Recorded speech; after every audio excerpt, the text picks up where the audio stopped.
প্রিয় শিক্ষার্থীরা, শুভ সকাল। আশা করি ভালো আছো, সুস্থ আছো। প্রতিদিনের ন্যায় অনলাইন ক্লাসে আজ আমি তোমাদের সামনে হাজির হয়েছি মেকানিক্যাল ফোর্থ সেমিস্টারের একটা সাবজেক্ট এনভায়রনমেন্টাল স্টাডিজ। আর নেক্সট ক্লাসে বা আগের দিন ক্লাসে আমি তোমাদের পানি সম্পর্কে আলোচনা করছিলাম, পানি বিষয় নিয়ে আলোচনা করছিলাম। আজ আমি তোমাদের যে বিষয়ে আলোচনা করব সেটা হচ্ছে যে মাটি বিষয়ে আলোচনা করব। তো চলে যাওয়া যাক আমাদের মূল বিষয়ে। প্রথমে আমরা দেখব যে মাটি কাকে বলে। তাহলে আমরা জেনে নেই প্রথমে মাটি কি বা মাটি কাকে বলে।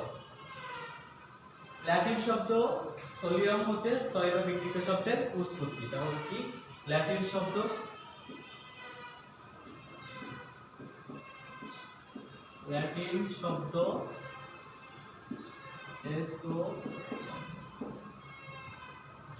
সোলিয়াম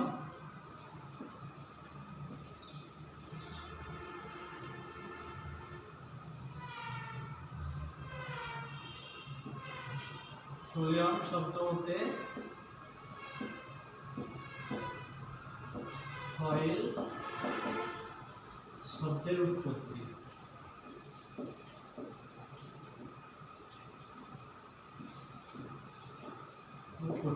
তাহলে কি ল্যাটিন শব্দ সোলিয়াম শব্দ হতে সয়েল শব্দের উৎপত্তি, যার বাংলা অর্থ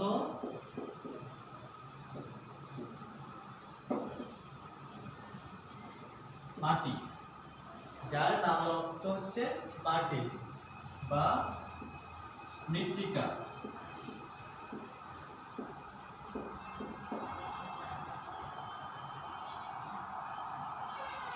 সূর্যের প্রখর তাপ, বৃষ্টিপাত, জলধারা এবং বায়ুপ্রবাহ প্রভৃতি প্রাকৃতিক শক্তি ভূত্বকের শিলাকে ক্ষয় করে মাটি সৃষ্টি করে। তাহলে কি সূর্যের উত্তাপ,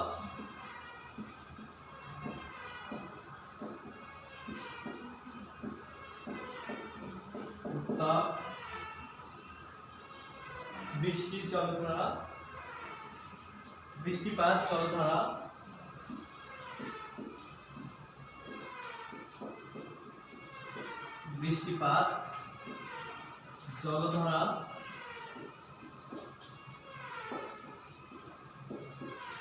ইত্যাদি শিলাকে ক্ষয় করে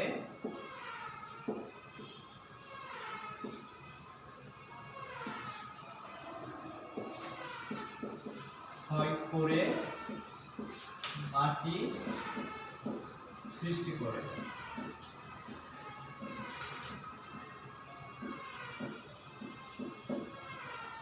তাহলে আমরা কি জানলাম মাটি সম্পর্কে? মাটি হচ্ছে মাটি ল্যাটিন শব্দ মাটির ইংরেজি হচ্ছে আমরা জানি কি সয়েল, আর হচ্ছে ল্যাটিন শব্দ সোলিয়াম শব্দ হতে সয়েল শব্দের উৎপত্তি। তাহলে কি ল্যাটিন শব্দ সোলিয়াম হতে সয়েল শব্দের উৎপত্তি, যার বাংলা অর্থ কি মাটি বা মৃত্তিকা। সূর্যের উত্তাপ, তারপর বৃষ্টিপাত, জলধারা ইত্যাদি শিলাকে ক্ষয় করে মাটি সৃষ্টি করে থাকে। তাহলে আমরা আবার জেনে নিলাম আমরা কি যে মাটি কাকে বলে। মাটি প্রধানত আমরা ভূপৃষ্ঠের উপরে বা ভূত্বকে যে দেখতে পাই সেটা হচ্ছে মাটি, অর্থাৎ আমরা যেখানে হাঁটাচলা করি যার উপর দিয়ে সেটা সাধারণত আমরা তাকে মাটি বলে থাকি, এবং যার ইংরেজি শব্দ হচ্ছে সয়েল।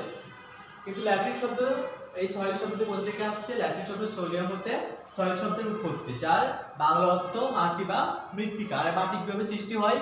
সূর্যের উত্তাপ, তারপরে বৃষ্টিপাত, জলধারা ইত্যাদি কি করবে, যে বিভিন্ন প্রকার শিলা আছে শিলাগুলো কি করে ক্ষয় করে মাটি সৃষ্টি করে থাকে। এখন আমরা জানবো যে মাটির উপাদান। আমরা তো দেখে গেলাম যে মাটি কাকে বলে। এখন আমরা জানবো যে মাটির উপাদান, মাটিতে কি কি উপাদান থাকে বা মাটি কি কি উপাদান দ্বারা গঠিত।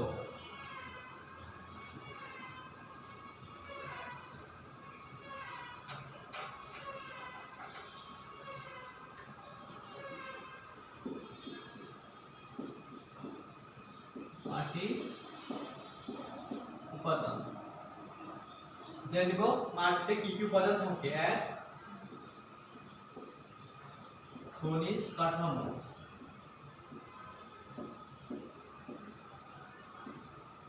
2 হচ্ছে জৈব পদার্থ,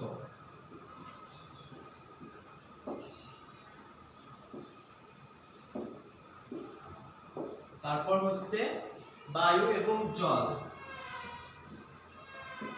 বায়ু, তাহলে মাটির উপাদান কয়টি? 4টি। 1 হচ্ছে খনিজ কাঠামো বা খনিজ উপাদান, 2 হচ্ছে জৈব পদার্থ, 3 বায়ু এবং 4 হচ্ছে জল বা পানি। এবার জানবো যে কাদা কাকে বলে।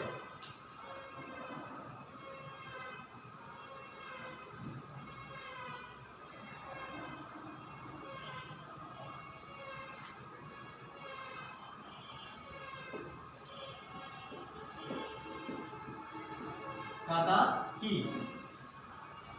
মৃত্তিকা কণার ব্যাস, মাটি কণার ব্যাস 0.002 মিলিমিটারের মধ্যে থাকলে সেই মৃত্তিকাকে কাদা বা কেলে বলা হয়। মৃত্তিকা কণার ব্যাস, মৃত্তিকা কণার ব্যাস যদি 0.002 মিলিমিটারের মধ্যে থাকে, মৃত্তিকা কণার ব্যাস যদি 0.002 মিলিমিটার এর মধ্যে থাকে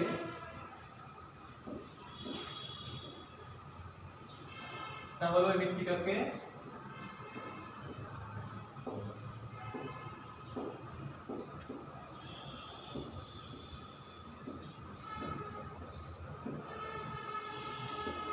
কাদা বলে। কাদা বলে। তাহলে আমরা কি জানলাম কাদা কি?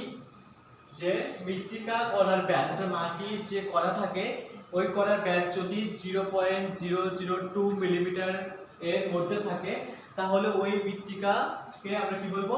কাদা বলবো। খুব ইম্পর্টেন্ট একটা কোশ্চেন যে কাদা কি, সেটা হচ্ছে যে মৃত্তিকা কণার ব্যাস, অর্থাৎ মাটির কণার ব্যাস যদি 0.002 মিলিমিটারের মধ্যে থাকে তাহলে ওই মৃত্তিকাকে আমরা বলবো কাদা। এরপর জানবো আমরা পলি কি বা পলি কি কাকে বলে। আমরা অলরেডি জেনে গেছি মাটি, মাটির উপাদান এবং কাদা। এখন জানবো আমরা পলি কাকে বলে।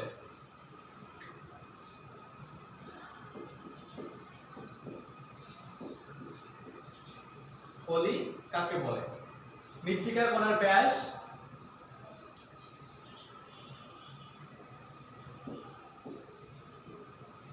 মৃত্তিকা কণার ব্যাস, মৃত্তিকা কণার ব্যাস 0.002 মিলিমিটার হতে 0.002 মিলিমিটার হতে 0.2 অর্থাৎ 0.02 মিলিমিটার থাকলে হতে 0.02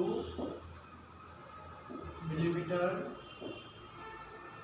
এর মধ্যে থাকলে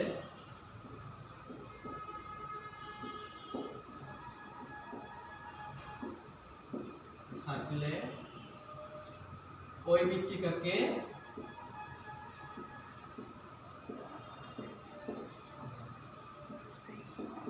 পলি বলে। তাহলে আমরা কি জানলাম পলি কাকে বলে?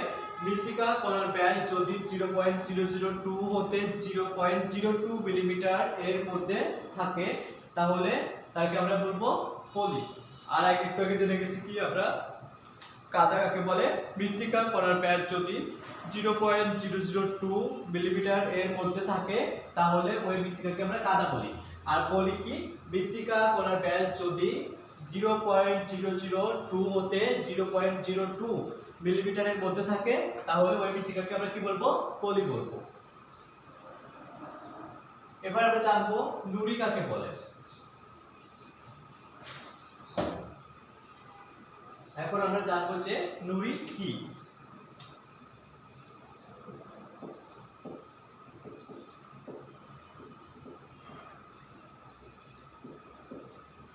নুড়ি কাকে বলে?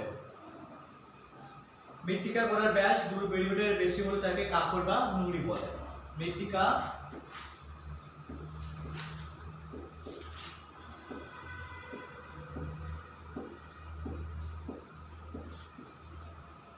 কণার ব্যাস 2 মিলিমিটারের বেশি হলে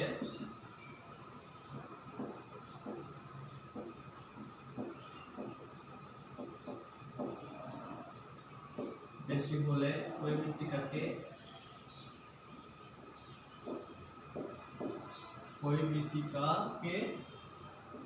কাকর বা নুড়ি বলে। তাহলে নুড়ি কাকে বলে আমরা জানলাম। মৃত্তিকা কণার ব্যাস 2 মিলিমিটারের বেশি হলে, মৃত্তিকা কণার ব্যাস হবে কি 2 মিলিমিটারের বেশি হতে হবে, তাহলে ওই মৃত্তিকাকে আমরা বলবো কাকর বা নুড়ি। তাহলে এই যে কাদা, পলি আর হচ্ছে নুড়ি, এই তিনটার মধ্যে কিন্তু কিছু সামঞ্জস্য আছে। যে আমরা কি জানছি, কাদা কি মৃত্তিকা কণার ব্যাস যদি 0.002 মিলিমিটারের মধ্যে থাকে তাহলে মৃত্তিকাকে আমরা কি বলি, কাদা বলি। আর হচ্ছে পলি কাকে বলি আমরা, মৃত্তিকা কণার ব্যাস যদি 0.002 মিলিমিটার হতে 0.02 মিলিমিটারের মধ্যে থাকে তাহলে সেটা হচ্ছে আমাদের কি, পলি। আর হচ্ছে নুড়ি কি কোনটা, মৃত্তিকা কণার ব্যাস যদি 2 মিলিমিটারের মধ্যে 2 মিলিমিটারের বেশি হয় তাহলে মৃত্তিকাকে আমরা বলবো কি, নুড়ি বা কাকর। তাহলে আমরা কি জানলাম, কাদা হচ্ছে কি এর ব্যাস হবে কত, 0.002, আর হচ্ছে পলির ব্যাস হচ্ছে 0.002 হতে 0.02, আর হচ্ছে নুড়ি হচ্ছে 2 মিলিমিটারের বেশি। মনে রাখতে হবে তোমাদের যে কাদা বলে অবশ্যই 0.002 ব্যাস হতে হবে মৃত্তিকা কণার ব্যাস। কণার ব্যাস হবে কত, 0.002, এটা হচ্ছে কাদা। আর পলি কি, পলি হচ্ছে 0.002 হতে 0.02 মিলিমিটার। আর নুড়ি হচ্ছে 2 মিলিমিটার বেশি হলে সেটা হচ্ছে আমাদের নুড়ি। এখন আমরা জানবো দোআঁশ মাটি কি। 3 প্রকারের মাটি আছে, এঁটেল, দোআঁশ আর বেলে। জেনে নিব দোআঁশ মাটি কাকে বলে।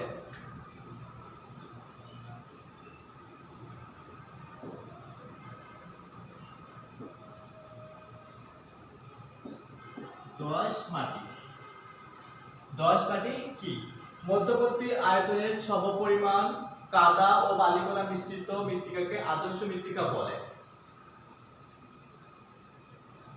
আদর্শ মৃত্তিকা বলে মৃত্তিকাগত অবস্থায় মৃত্তিকায় রূপান্তরকে, তাহলে মধ্যবর্তী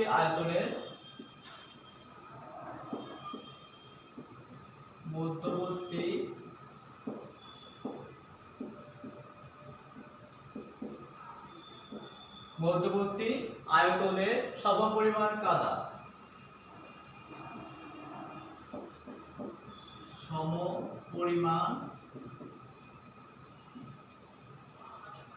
সমপরিমাণ কাদা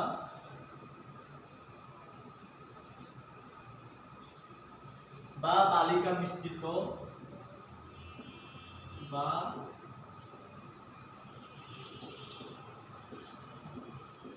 বালু মিশ্রিত মধ্যবর্তী আয়তনের সমপরিমাণ কাদা বা বালু মিশ্রিত মৃত্তিকাকে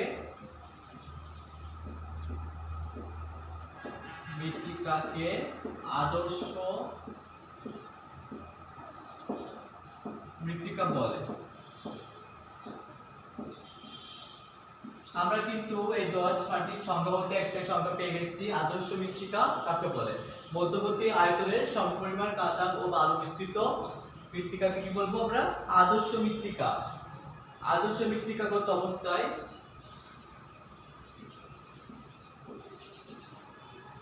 আদর্শ মৃত্তিকাগত অবস্থায়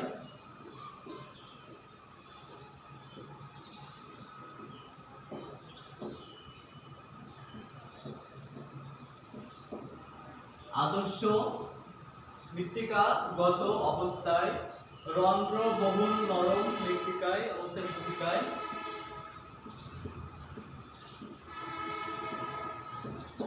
রন্ধ্র বহুল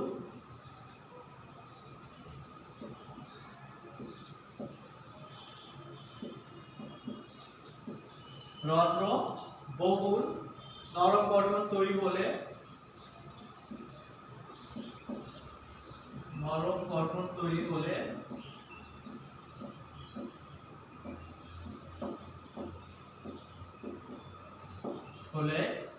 তাকে সে মৃত্তিকাকে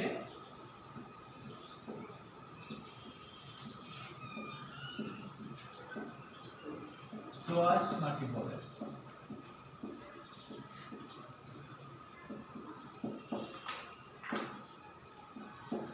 তাহলে কি জানলাম? মধ্যবর্তী আয়তনের সমপরিমাণ কাদা ও বালু মিশ্রিত মৃত্তিকাকে আমরা কি বলবো? আদর্শ মৃত্তিকা। আর যখন কোনো মৃত্তিকা আদর্শ মৃত্তিকাগত অবস্থায় মৃত্তিকায় রন্ধ্রবহুল অর্থাৎ বিভিন্ন ছিদ্রবহুল নরম গঠন তৈরি হলে সেই মৃত্তিকাকে আমরা কি বলবো? যে দোআঁশ মাটি। তো দোআঁশ মাটি কি হবে? দোআঁশ মাটির বৈশিষ্ট্য আমরা পেয়ে গেছি কি দোআঁশ মাটিতে অনেক প্রকার কি রন্ধ্র থাকে বা ছিদ্র থাকে এবং গঠন কি হবে? নরম হবে। আর আদর্শ মৃত্তিকা কাকে বলে? মধ্যবর্তী আয়তনে সমপরিমাণ কাদা ও বালু মিশ্রিত মৃত্তিকাকে আমরা কি বলবো? আদর্শ মৃত্তিকা। আর এই আদর্শ মৃত্তিকাগত অবস্থায় মৃত্তিকায় রন্ধ্রবহুল নরম গঠন তৈরি হলে তাকে আমরা কি বলবো? দোআঁশ মাটি। এখন আমরা জানবো হিউমাস কাকে বলে।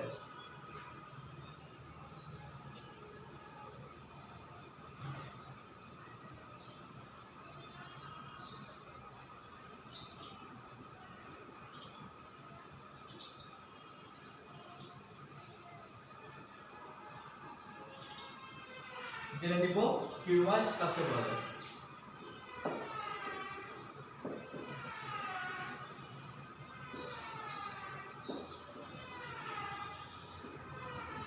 হিউমাস কি? মৃত্তিকায় জৈব উপাদান মৃত জীবের মৃত জীবদেহ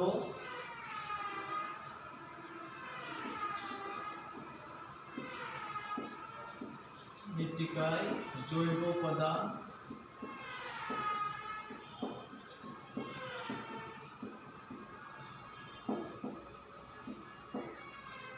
মৃত জীবদেহ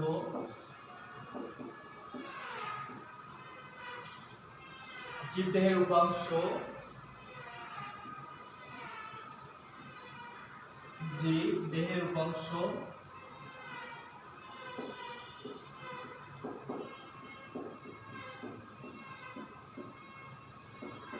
উপাংশ রেচন পদার্থ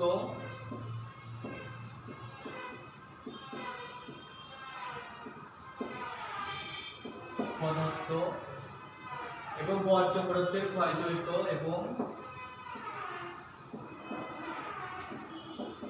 বর্জ্য পদার্থের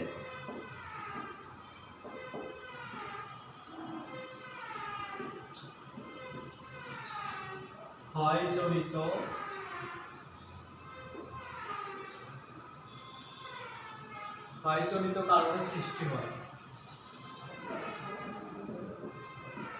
কারণে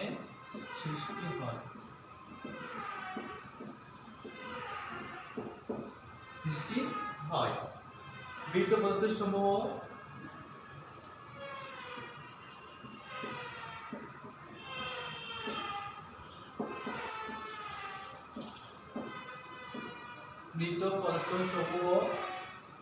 ডেট্রিবোর এবং ডিকম্পোজার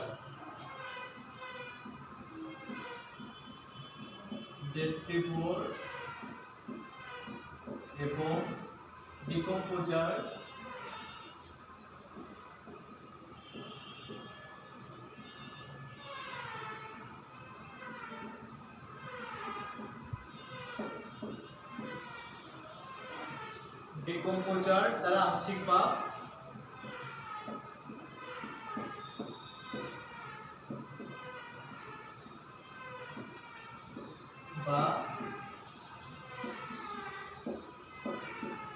সম্পূর্ণ রূপে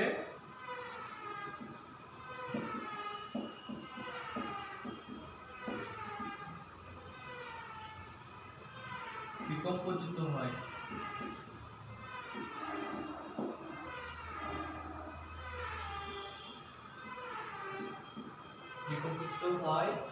সম্পূর্ণ ডিকম্পোজিত অনায়তাকার দ্রবণকে সম্পূর্ণ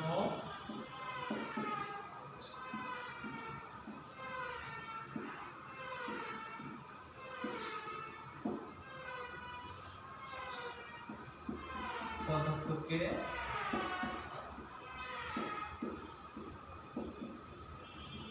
হিউমাস বলে।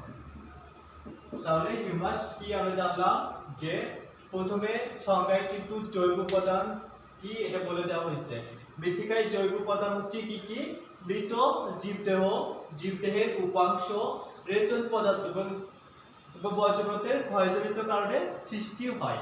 তাহলে জৈব পদার্থ কিভাবে সৃষ্টি হয় সেটা হচ্ছে মৃত জীবদেহ, জীবদেহের উপাংশ, রেচন পদার্থ এবং বর্জ্য পদার্থের কি ক্ষয়জনিত কারণে সৃষ্টি হয়। মৃত পদার্থ সমূহ ডেট্রিবোর এবং ডিকম্পোজার দ্বারা আংশিক বা সম্পূর্ণরূপে কি হয়? ডিকম্পোজিত হয়, অর্থাৎ বিয়োজিত হয়। সম্পূর্ণ ডিকম্পোজিত পদার্থকে আমরা কি বলবো? হিউমাস। অর্থাৎ এই যে মৃত্তিকায় যে জৈব পদার্থ থাকে এইগুলা যে মৃতের জীবদেহ, জীবের বংশ, তারপর রেচন পদার্থ, এগুলা কি হবে? বিভিন্ন রকমের ছত্রাক ব্যাকটেরিয়া দ্বারা ডিকম্পোজিত অর্থাৎ বিয়োজিত হয়। বিয়োজিত হয়ে কি তৈরি করে? আমাদের এই হিউমাস তৈরি করে। তাহলে আমি আবার বলছি যে জৈব পদার্থ উপাদান কি কি জানলাম আমরা? মৃত জীবদেহ, জীবদেহের উপাদান এবং রেচন পদার্থ, দেহের উপাংশ, রেচন পদার্থ, বর্জ্য পদার্থের ক্ষয়জনিত কারণ, এগুলো হচ্ছে জৈব পদার্থের উপাদান। আর এই জৈব পদার্থগুলো কি হবে? বিভিন্ন প্রকার ছত্রাক ব্যাকটেরিয়া দ্বারা ডিকম্পোজিত হবে। সম্পূর্ণরূপে ডিকম্পোজিত হওয়ার পর আমরা সেটাকে কি বলবো? হিউমাস। তারপর আমরা জানবো যে মাটিতে কয় প্রকারের পানি থাকে। পানিতে সাধারণত 3 প্রকারের পানি থাকে। আমরা 3 প্রকারের নামটা জেনে নিব।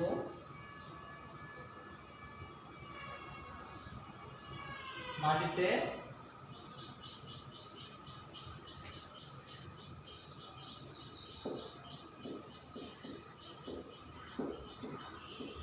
তিন প্রকারের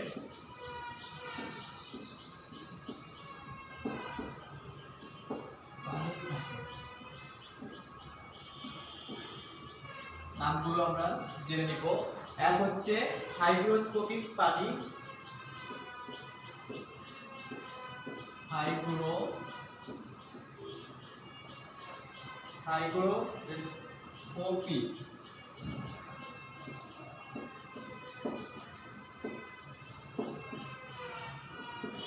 হাইগ্রোস্কোপিক পানি। তারপর 2 হচ্ছে ক্যাপিলারি পানি, ক্যাপিলারি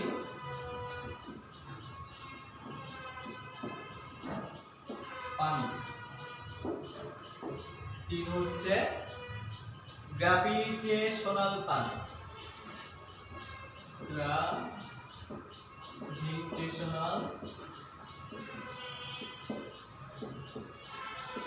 পানি। তাহলে মাটিতে আমরা 3 প্রকারের পানি দেখতে পাই। একটা হচ্ছে কি হাইগ্রোস্কোপিক পানি, 2 হচ্ছে ক্যাপিলারি পানি, আর হচ্ছে 3 হচ্ছে গ্র্যাভিটেশনাল পানি, গ্র্যাভিটেশনাল পানি। এবার জানবো আমরা মাটি কিভাবে ক্ষয় হয়, কত উপায়ে, যে উপায়ে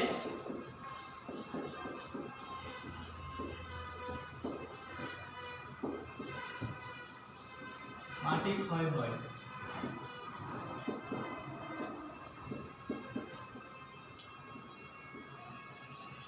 আমরা উপায়টা জেনে নিব যে উপায়ে মাটি ক্ষয় হয়। এক হচ্ছে শীত ইরোশন।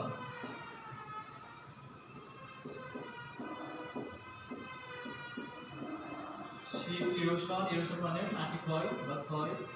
দুই হচ্ছে রিল ইরোশন।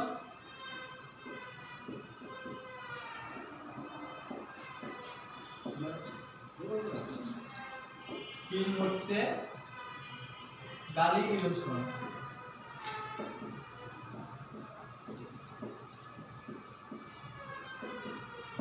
তাহলে মাটি তিন উপরে ক্ষয় হয়ে থাকে। এক হচ্ছে কি শীত ইরোশন, দুই হচ্ছে রিল ইরোশন এবং তিন হচ্ছে গালি ইরোশন।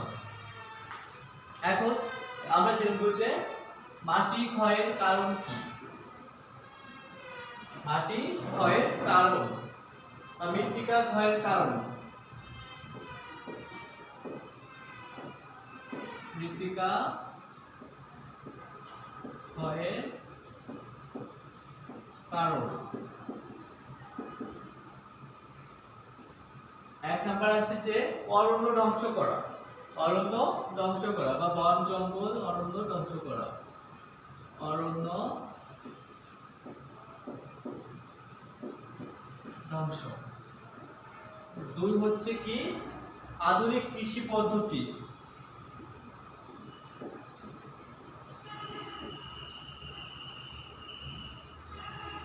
আধুনিক কৃষি পদ্ধতি।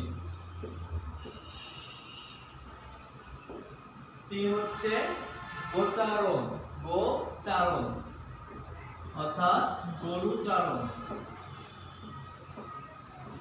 গোচারণ।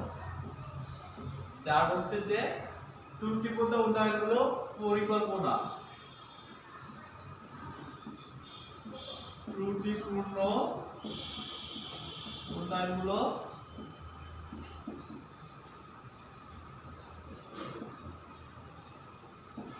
পরিকল্পনা। তাহলে মাটি ক্ষয়ের কারণগুলো কি কি জানলাম আমরা। অরণ্য ধ্বংস করা মানে বন জঙ্গল এগুলো কেটে ধ্বংস করা, এগুলোর জন্য কি হয় মাটি ক্ষয় হয়। দুই হচ্ছে আধুনিক কৃষি পদ্ধতি। আধুনিক কৃষি পদ্ধতির কারণে মাটি ক্ষয় হয়ে থাকে। তারপর হচ্ছে গোচারণ অর্থাৎ গরু। আমরা দেখি যে মাঠে অনেক সময় গরু আমরা কি করি চড়াই। এই গরু চড়ানোর কারণে কি হয় আমাদের মাটি ক্ষয় হয়।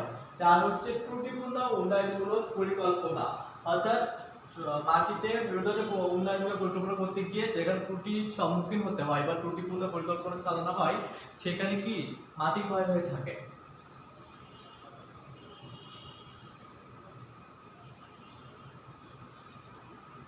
এখন আমরা মাটির উপাদানগুলো নাম জানছিলাম যে কি খনিজ পদার্থ, তারপরে জৈব পদার্থ, বায়ু, জল। আমরা এখন জেনে নিব যে মাটির উপাদানে শতকরা হিসাব। মাটির উপাদানে এই যে উপাদানগুলো থাকে এই উপাদানগুলো কতটা শতকরা উপাদান থাকে। তাহলে আমরা প্রথমে কি জানছিলাম যে খনিজ পদার্থ। খনিজ পদার্থ। দুই নম্বরে জানছিলাম কি জৈব পদার্থ। এগুলো সবই কিন্তু মাটির উপাদান। তিনে জানছিলাম পানি আর চার জানছিলাম কি বায়ু। এগুলো সবই হচ্ছে মাটির উপাদান। এখন আমরা শতকরা হিসাবে জেনে নিব খনিজ কাঠামো অর্থাৎ মাটিতে খনিজ পদার্থ কত পরিমাণে থাকে। এটা হচ্ছে 50 থেকে 60% থাকে হচ্ছে আমাদের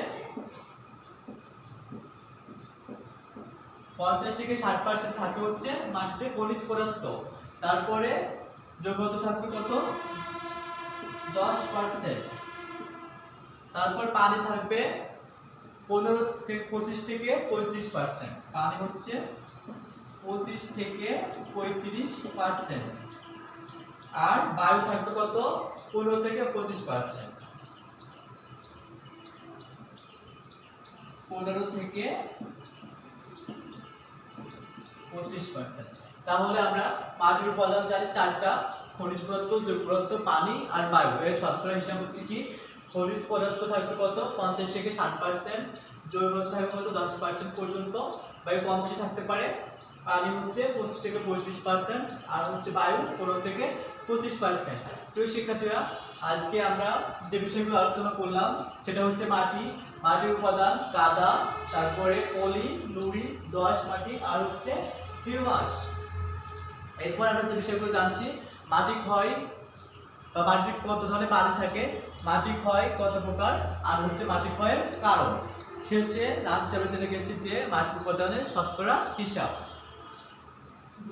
অতএব প্রত্যেকটা আমি আশা করি এই অধ্যায় থেকে যে বিষয়গুলো তোমরা আলোচনা করা হলো অতি সংক্ষিপ্ত প্রশ্নের জন্য এগুলাই যথেষ্ট। যদি তোমরা বাসায় বসে এগুলো ফলো করো তাহলে অবশ্যই অতি সংক্ষিপ্ত প্রশ্ন তোমাদের বাঁধবে না আমি মনে করি। তো অবশ্যই তোমরা বাসায় বসে পড়াশোনা করবে, আর হচ্ছে প্রতিদিনের যে অনলাইন ক্লাসগুলো হয় সেই অনলাইন ক্লাসগুলো অবশ্যই ফলো করবে। আর যদি কোনো প্রকার প্রবলেম ফেস করে থাকো বা বিষয় বুঝতে সমস্যা হয় তাহলে অবশ্যই আমরা যারা আছি টিচার বা আমি আসছি সেখানে ইনফর্ম করবে। অবশ্যই টিচারের চেষ্টা করবে তোমাদের সেটা ভালো করে বুঝিয়ে দেওয়ার জন্য। তো আজকে পর্যন্ত, দেখা হবে নেক্সট ক্লাসে। আশা করি সে পর্যন্ত ভালো থাকবে, সুস্থ থাকবে। বিদায় নিচ্ছি, আল্লাহ হাফেজ।